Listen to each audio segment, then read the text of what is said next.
Alright, so sorry in advance. We'll see if we can make this quick and hopefully it doesn't go completely wrong. Thanks to Emerald and everybody that got this going, and if you can, go ahead and donate to the Bellingham Food Bank. Be sweet. So this will be Nex Machina, any percent run. We'll try and get this going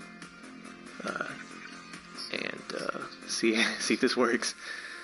So, without further ado, we'll go 5, 4, 3, 2, 1, go.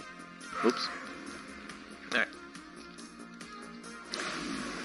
So, we'll be doing rookie percent, and there's only 5 worlds that we'll go through. Each world has 14 levels and then a boss level at the end that we'll have to go through. All the other difficulties in the game have an extra world and an extra secret boss if you can get through the whole game without dying more than 5 times and having to restart. Our main weapon is this little blaster that we'll be using for most of the run. We'll be trying to get some power-ups to help us along the way. I missed the one that we want to get, so we'll just wait. We also can have... Oh, we got it. Okay, that works. We also can have up to 5 of these little upgrades, little power-ups. We've got Dash Explosion that we just picked up in the last room. Each one of those is going to give us something that's going to help in the run. We'll be looking for Weapon Spread, which will get more bullets. We'll have Weapon Range, which is kind of self-explanatory. Triple Dash, so we have 1 dash right now, we just got Weapon Range. So Triple Dash will allow us to move a little easier in the levels. And then we get a shield. Otherwise, you take 1 hit and you die in this game. So the shield will allow us to take an extra hit before we have to continue. Because if you die, you have to restart the particular level you're on. So it can definitely eat up some time if you're, right before finishing a room and you have to do the whole thing again. It'll respawn all the enemies, and it's just something we obviously want to try and avoid. So we're just making it through any percent. We're not trying to save. You can see these little humans, the little green guys around. 80%, you gotta do a whole lot of other stuff. There's extra enemies you gotta kill. There's beacons which show up in the levels. You have to destroy those to count. So we are just doing bare bones, just trying to destroy every enemy and move on to the next room as quickly as possible. So looks like we got 1 more power up to go before we are fully maxed out, and that also will shoot out more bullets. So it's advantageous to get and stay powered up throughout the run if you can do it. You will lose a power up or a secondary weapon whenever you get hit, so that's definitely not ideal. The secondary weapons that you can see on the far right, they're scrolling through. They have those power-up, crates. Every now and then, there's one up there in the top. And those will cycle through on a set schedule. So if you happen to...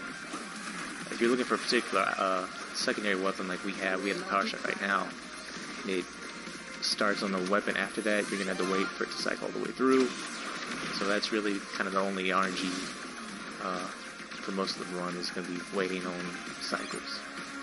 So there's 6 secondary weapons. We're using the power shot mainly for the regular rooms, and we'll be switching out for the boss levels. The power shot's pretty good for offense and defense because this blue kind of aura around the character, it explodes when you shoot it. So you can use that to take out enemies as well as the actual shot itself, which will pretty much just go through the whole stage and obliterate everything in 1 hit. So it's a good way to clear out the rooms pretty quick and get through some of the bigger, tougher enemies without putting yourself in harm's way, so to speak. So for this first boss, Beamtron, we are going to roll with the sword. It's the only boss, pretty much the only room we'll use a sword on. Melee weapons in a gun game aren't necessarily the best, and that applies for this game as well. So we're just going to kind of wail away on this guy, get close, and just do some damage. So that's the first world. It's gonna be pretty quick. We have 4 more worlds. Each world kind of has its own little theme, flavor to it. This one's called Techno Forest. So you got all the jungle and kind of flora themed going on. Next we'll be going to Icy Mountain, I think, or something like that. And the same deal. We got 14 levels and then the boss. Basically, most of the game is just picking up on the patterns where everybody spawns. You can see those little red rings where they come in, and if you're standing where they spawn, they won't. So that's a good way to lose some time.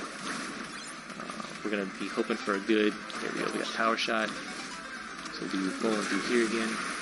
So the dash explosion is also another pretty good way to clear out enemies. You can jump into them.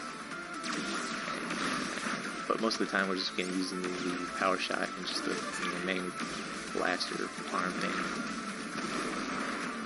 Let's see. I think the main story of the game is everybody's kind of plugged into their devices and technology, and the machines have become, I don't know, I guess sentient. I don't know if they already were, but if they weren't already, then they have become, and they've pretty much taken over everybody and are killing humanity, so we're trying to stop that. Kind of makes sense. I don't know for the last human, but the last one, at least they can think and act without being plugged in. So that's the premise of the game. That's why you want to save all the humans in a regular game, which is the main point of the game, and it's got some online, you can see everybody's scores, is to get the highest score. So that necessarily correlates to speed, but some of the really good players, especially in the higher levels where it gets insane, I don't even know how to do it. They're just doing so much all at the same time. It's crazy. So we're just kind of doing a nice little easy run. Rookies is pretty much what everybody plays. There's a couple guys branching up to different higher difficulties. It actually speeds up the game, but it definitely makes it a little bit more intense in terms of gameplay. Whereas now you're just kind of memorizing patterns and trying not to make little tiny mistakes, which we've already made plenty, but that's cool. So it's a marathon, good job. So yeah, we're just going through the levels. You can see some of the enemies we're blasting off screen with that Power Shot. We'll see some coming up in the top left. We'll just shoot those with a little shot right there. Not really have to worry about them. The different enemies, a lot of these little crawlers will just kind of walk towards you in different levels, different worlds. They can have slightly different movements, but it's all still basically they're just trying to run into you. You have some enemies later on, especially, that will shoot lasers or kind of jump at you and run at you and try and mess with you. These little spinners, if you don't take them out in one shot, they'll break up into smaller spinners. So it goes from a big fidget spinner to a bunch of little tiny fidget spinners, I guess. We'll just break one up. So it's those two little guys like that. So it's just more for you to have to deal with later on, so it's best to blow them up all in one go. So we got one more level or room before. There's always a kind of like a little alley that goes to the final boss world that only has a couple bigger enemies, so it's not too much of a burden before the boss room, but it's about all we got left. So this is the little world, level 14 before every boss fight. It's just a long corridor. So we're going to have Yeti Kong, which is kind of like a DK type of feel going on. We're going to be looking for the laser, so we got that. We're just going to spam that and spam some dash explosions using the triple dash. So, go to town. So that bigger enemy is a harvester. It'll go after the humans, so we're just going to let him kind of preoccupy himself. And so that's World 2. So hopefully this doesn't look like crap and it's still working. And if so, we'll go to World 3, which is got one of the toughest bosses in the game, at least I think. So we're gonna start off, we still have the laser from the previous boss fight, so we'll have to go about a room or two with that.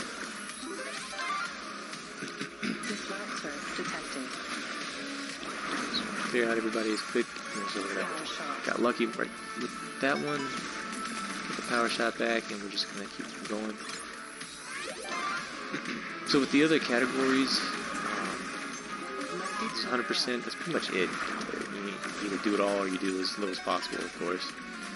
So 100%. Along with the enemies, you also have secret exits, which will take you to a secret level. Those are the visitors up there. That's part of the package for the 100%. You can take those out, and most of the time I'll be taking them out anyway, just because they won't progress to the next level until you have taken them out. It's counted as an enemy, so go ahead and get rid of them. But the secret levels, and you can see one up there on the top left, it's a little arcade looking machine. You do not want to hit those with either a secondary weapon, especially with the power shot. It'll take it out in one hit and you'll immediately go to that secret exit. But if you shoot at it with the main weapon, it takes a few hits before it kind of takes effect, I guess. So we're just trying to stay out of the way of most of these enemies and continue on fighting through everybody. More spawns, and we'll keep on moving on. So Nex Machina is made by House Mark. They made Resogun, Alienation, Super Stardust, a bunch of arcadey style. This one's a twin stick shooter. I know they made other ones. And I think in this one in particular they had Eugene Jarvis help out. Kind of notably known for Defender and Robotron, and this one's obviously a callback to Robotron and Smash TV, and just a fun little arcade style game, which I think they're unfortunately trying to kind of get away from. But yeah, I think they had Eugene Jarvis help out on the design and made a documentary about it called The Name of the Game, which I haven't checked out yet, but it looks to be pretty cool. So these little wheel guys suck. Get to them. This little area, and we have another secret exit up there in the top left. So we just have to wait, kill some time for the next spawn of enemies. And in the next level we have a little bit of a boulder chase coming up. Not much to do because we're not going to really stick around. These guys. So let's see. The other secondary weapons. We saw the laser in the last fight. It's good for stationary targets, the stationary boss fights, where they're not really moving around a whole lot. We'll be using the rocket launcher in this next fight. And next couple fights actually. Be good for targets that move a lot, which my aim with the rocket launcher isn't great, so we're probably seeing a lot of misses, but so be it. I think the consensus is Heltron, which is the third world boss, is the worst in the game. At least I hope it is, because I always struggle with it. But you'll get to see it in a second, if this stream is still working.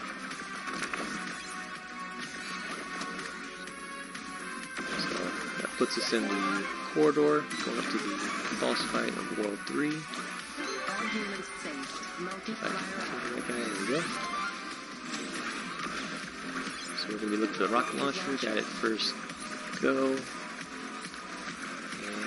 we're just trying not to get hit while we clear out the rest of these enemies.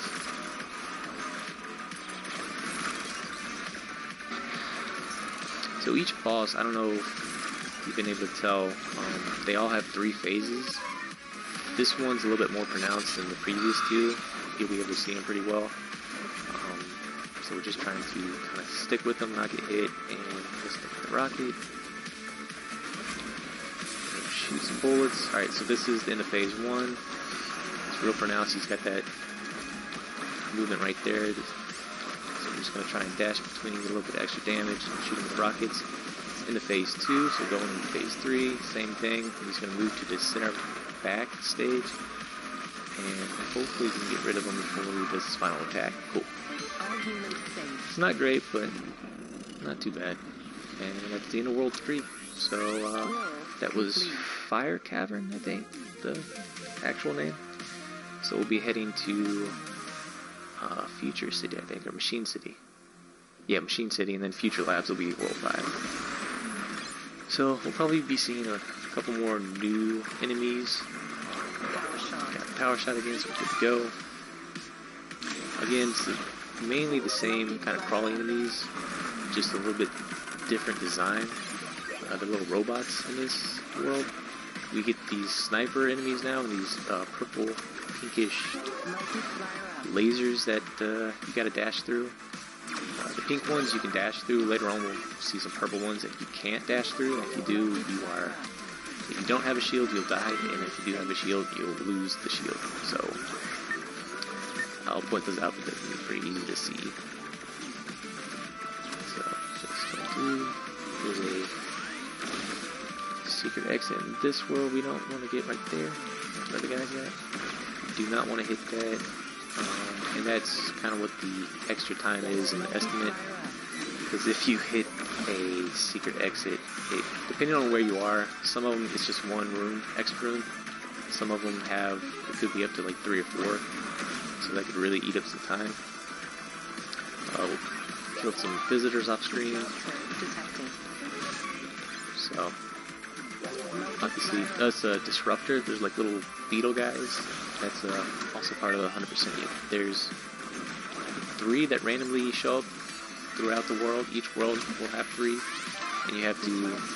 Oh, there's another one, see? And you have to get all those. You have to collect all the humans for the 100%. It's a lot to do. And to do it quickly is also kind of a problem. But again, depending on how you want to play it, you can either play for high school or I think the more fun way to do it is to play as fast as you can. But I mean, to each their own. It's all good. There's another secret exit in this level we're gonna try not to hit. Secret human safe. Those little ring guys, they shoot out the ring once you kill them. Those are always fun. These big guys in the crates, and the crates can hurt you too, so that's another thing to look out for. They kind of drop from the sky. So, yeah. So those little snipey laser guys, you just kind of sit out and then eventually fire a laser at you, so it's best to go ahead and take them out early so you don't kind of forget that they're there and have a nice little surprise waiting for you. There's the visitors, and you can see their track that goes around each level, so you kind of know where they're going. If kind of like in the later difficulty levels, if you just got a lot going on, it's easy to miss them. But yeah, oops, missed that guy. Just clearing out some little guys. Oops. That guy. So there's the disruptor again. So we'll be looking for the rocket launcher again. Oh, there we go. The fourth world boss, which is Prime Enforcer. It's like a kind of gorilla looking thing with a machine gun basically. Again, it'll have 3 phases. They're pretty pronounced in this fight too, so it's pretty easy to tell. Just gotta clear out a bunch of enemies and get to them. Get all the humans, why not?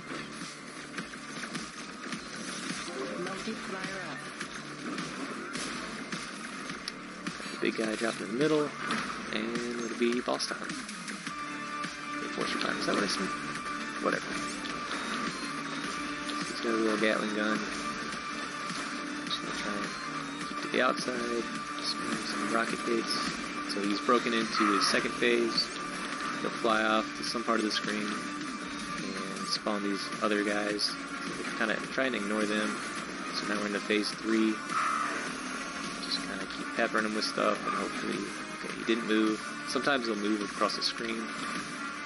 Probably would have been better if he had. Let's see if we can just. There we go. Okay, so that's World 4. See ya. So on to Future Labs, World 5, Complete. which will be the end of our rookie any percent. If you're playing on any of the other difficulties, experienced, veteran, master, or hero if you're just insane, you have a whole different space station world. And the final boss, not the World 6 boss, but the secret boss is insane. Just a heads up. If you haven't played it, or if you're gonna play it. So we'll be looking for the power shot again. Should be after laser. There we go. Be good to move on to the next level. So right there, I don't know if you can see it, that the enemy had a purple laser kind of coming from it. And those are the ones that you cannot dash through. So I'll kind of point those out again. We'll see some more. These big robot cases will send out revenge bullets. So that's a fun little change of plans. It's hard to run this and talk at the same time. So shoutouts to Protopip. He played this at SGDQ and was able to give awesome commentary and play the game at the same time and get a better time than pretty much anybody else in the leaderboard. So that's insane. There's a handful of people that still run it. Him and Phoenix Paul, which he's doing veteran runs now, and those are insane. The skill level, really ramps up once you get to the higher difficulty settings. So props to him for running that. I watch a lot of Church and Nikolai videos to kind of learn the routes and how to optimize stuff. So shoutouts to everybody that put in all the time. We're still trying to find new ways to cut some time. I know Protopip will still drop some crazy times here and there. So yeah, it's not super glamorous. There's no real glitches or shortcuts yet that we know of.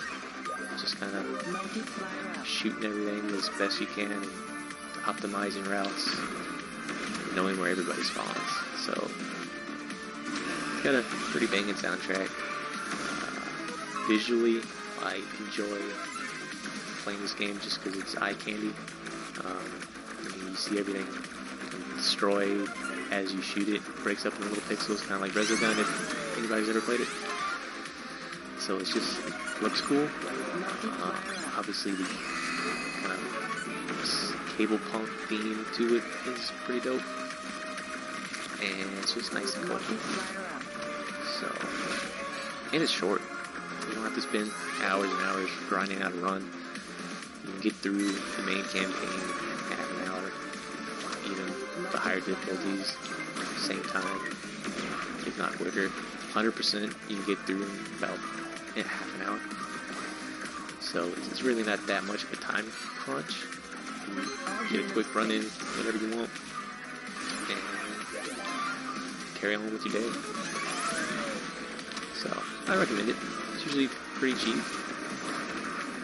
Or if you just want to play it for the high scores, you can do that too. So this would be just a room with a bunch of these little eyeball guys that spawn. Just try to clear those out and take care of all the other enemies that spawn. Alright.